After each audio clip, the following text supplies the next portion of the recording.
আমার প্রিয় ছাত্রছাত্রীবৃন্দ, আশা করি সবাই ভালো আছো। আজকে তোমাদেরকে আমি আন্ডারগ্রাউন্ড কেবল এই চ্যাপ্টারটা দেখাবো। পাওয়ার সিস্টেম অ্যানালাইসিসের ছাত্রছাত্রী যারা আছো,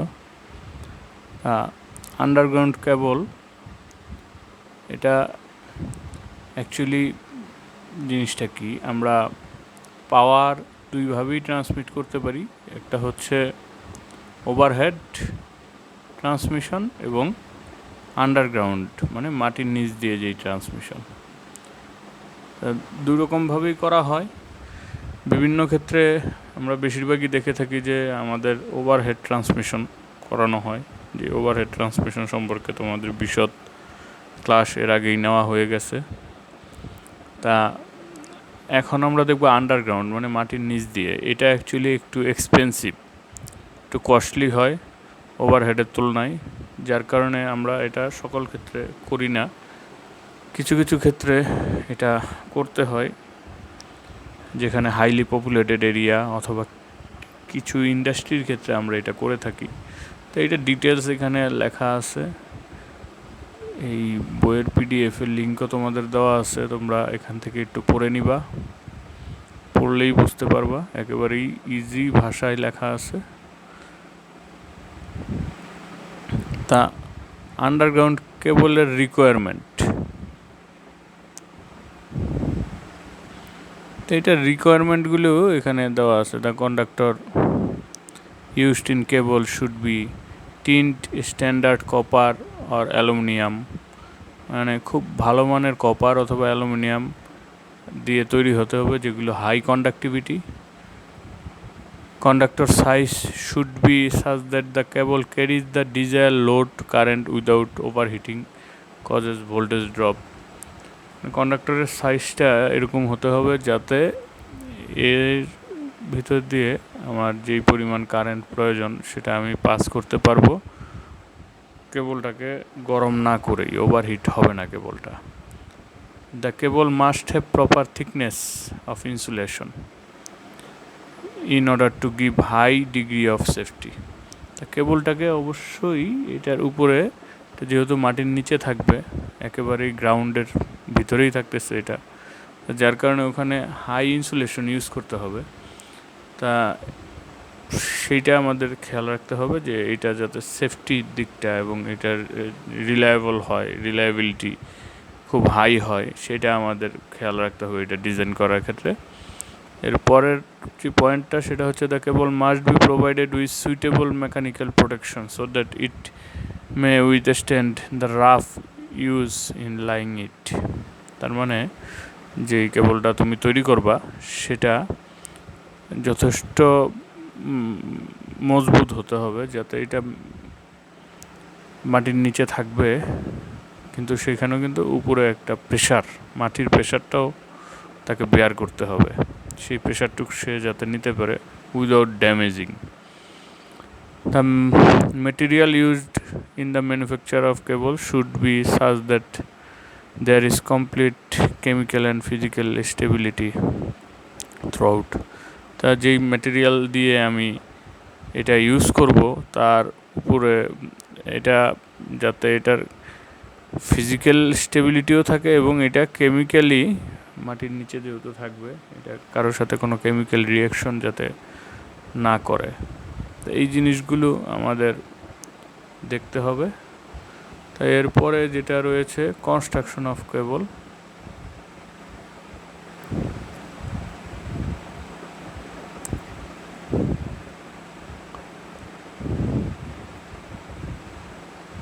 আন্ডারগ্রাউন্ড কেবলের কনস্ট্রাকশনের ক্ষেত্রে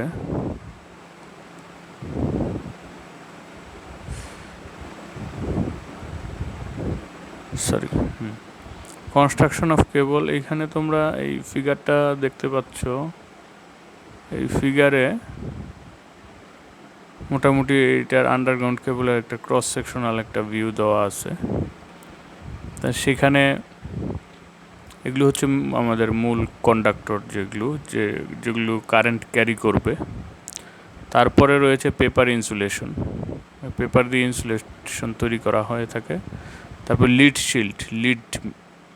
এই মেটালটা দিয়ে এখানে একটা শিল্ড তৈরি করা হয়েছে। তারপরে আরেকটা লেয়ার দেওয়া হয়, দিস ইজ কল বেডিং। তারপরে আরেকটা লেয়ার দেওয়া হয়, this is call armouring, and the last layer is call serving. এখানে প্রত্যেকটারই বর্ণনা দেওয়া আছে। কোর এবং কন্ডাক্টর মানে যেটা cable may have one or more than 2 core conductor depending upon type of service which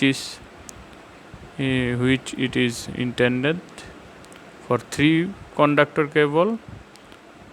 এখানে যেমন 3টা কন্ডাক্টরের কেবল দেখানো হয়েছে, তো সেটাই বলা হচ্ছে যে হয়তো একটা থাকবে আর নাহলে একের অধিক এখানে থাকতে পারে, মানে 3 ফেজের জন্য 3টাও থাকতে পারে। তা insulation,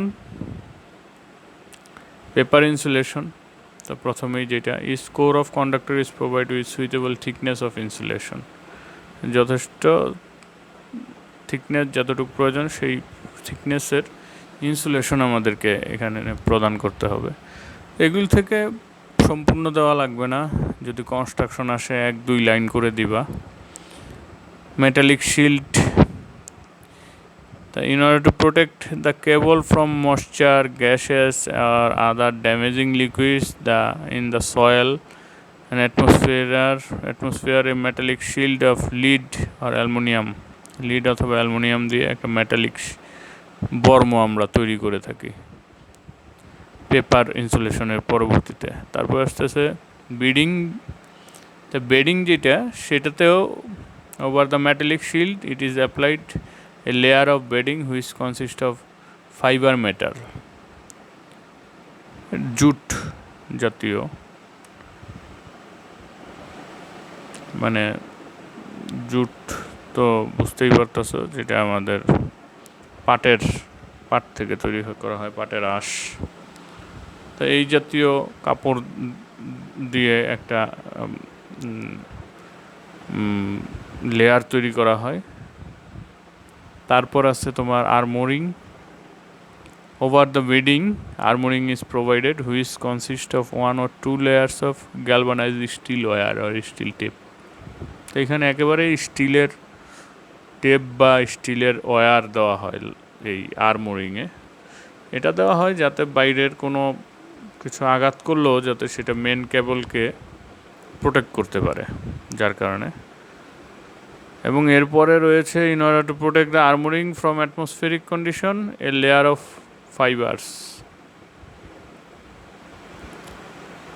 fibres material like jute similar of bedding provide over armouring is known as serving.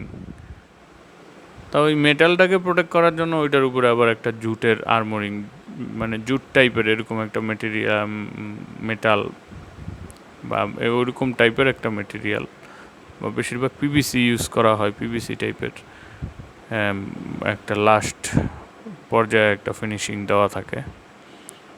তা ইনসুলেটিং অফ মেটেরিয়াল, এগুলোর প্রপার্টিস কী থাকতে হবে যে ইনসুলেট করবে?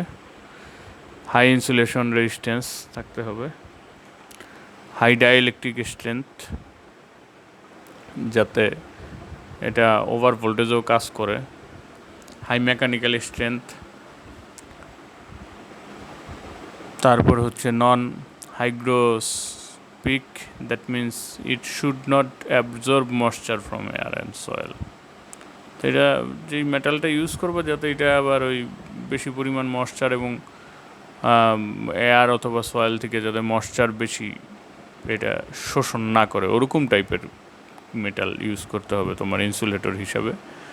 নন ইনফ্লেমেবল, মানে যেটা মানে অগ্নি প্রতিরোধক, এরকম মেটেরিয়াল ইউজ করতে হবে। লো কস্ট, মানে খুব বেশি কস্টলি মেটেরিয়ালও ইউজ করা যাবে না।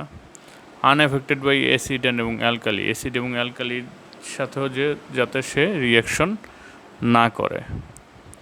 তো এর পরবর্তীতে কিছু মেটালের সম্পর্কে যেরকম এখানে দেওয়া আছে, রাবার, ভালকানাইজ ইন্ডিয়া রাবার, বিভিন্ন পেপার, এগুলো একটু দেখে নেও, এগুলো খুব একটা ইম্পর্ট্যান্ট না। পিভিসি রয়েছে। এরপরে আস্তে আস্তে ক্লাসিফিকেশন অফ কেবল। কেবলের ক্লাসিফিকেশন 5 ভাগে ভাগ করা হয়েছে: low tension, high tension, super tension, extra tension এবং এক্সট্রা সুপার ভোল্টেজ কেবল। এগুলোর প্রত্যেকটার রেটিং দেওয়া আছে, কোনটা কত ভোল্টেজে কাজ করবে বা কত ভোল্টেজ পর্যন্ত কাজ করবে বা কত ভোল্টেজের উপরে হলে কোনটা ইউজ করতে হবে, সেইভাবেই ডিজাইন করা থাকে। এই হচ্ছে ব্যাপার। তা সরি, আসলে এটা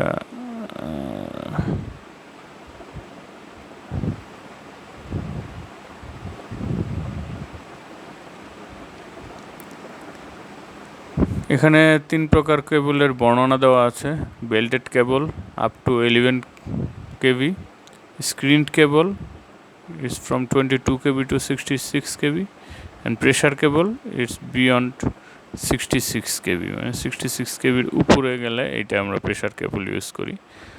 বেল্টেড কেবল, এগুলোর একটু সংজ্ঞাটা তোমরা পড়ে নিবা এখান থেকে জাস্ট। অ্যান্ড স্ক্রিনড কেবল, এইটারও সংজ্ঞাটা পড়ে নিবা।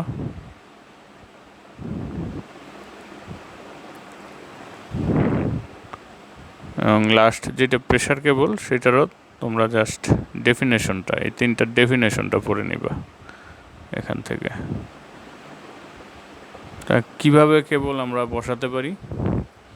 ডিরেক্ট লাইন, ডিরেক্ট মাটি, এখানে যে ফিগার দেখানো হয়েছে, মাটি খুঁড়ে এখানে আমরা ডিরেক্টলি নিচে বালু দিয়ে এখানে কেবল আমরা বসায় দিতে পারি ডিরেক্ট লাইন পদ্ধতির মাধ্যমে। এটার অ্যাডভান্টেজ ডিসঅ্যাডভান্টেজ দেওয়া আছে, এইটা একটু পড়তে হবে, এটার অ্যাডভান্টেজ ডিসঅ্যাডভান্টেজ। এর পরবর্তীতে আরেকটা সিস্টেম হচ্ছে ড্রয়িং সিস্টেম। এখানে দেখতে পাচ্ছ কনক্রিট দিয়ে একেবারে ঢালাই করে দেওয়া হচ্ছে, তার মাঝখানে কেবলগুলি থাকবে, স্কুল ড্রয়িং সিস্টেম। তা এইটারও অ্যাডভান্টেজ এবং ডিসঅ্যাডভান্টেজটা এটা তোমরা পড়ে নিবা। And the solid system, the cable is laid in open pipes or through drag out the earth along the cable route. The throttling of cast iron, stone wire,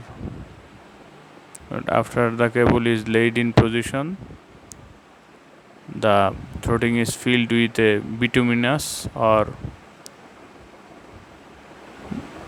aspathetic compound and covered over.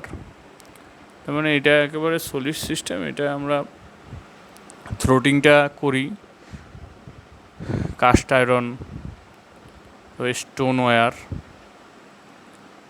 এগুলো দিয়ে অথবা treated would দিয়ে এটাকে একেবারে আবদ্ধ করে দিই, এবং এর উপরে আবার আমরা কি করি, ফিল্ড বাই বিটুমিনাস, মানে বিটুমিনাস মেটেরিয়াল যেগুলো তোমরা দেখো যে রাস্তা তৈরি করতে যেগুলো ইউজ হয়, সেটা আমরা দিয়ে একেবারে এটাকে আবদ্ধ করে দিই উপরের অংশটা। এটা হচ্ছে সলিড সিস্টেম। তো এইটার ডিসঅ্যাডভান্টেজগুলো দেওয়া আছে, অ্যাডভান্টেজের পরিমাণ খুব একটা বেশি না, ডিসঅ্যাডভান্টেজগুলো এখানে দেওয়া রয়েছে। ওকে, আজকে এই পর্যন্তই। এর পরবর্তী পার্টটা আমরা এর পরবর্তী লেকচারে কভার করব।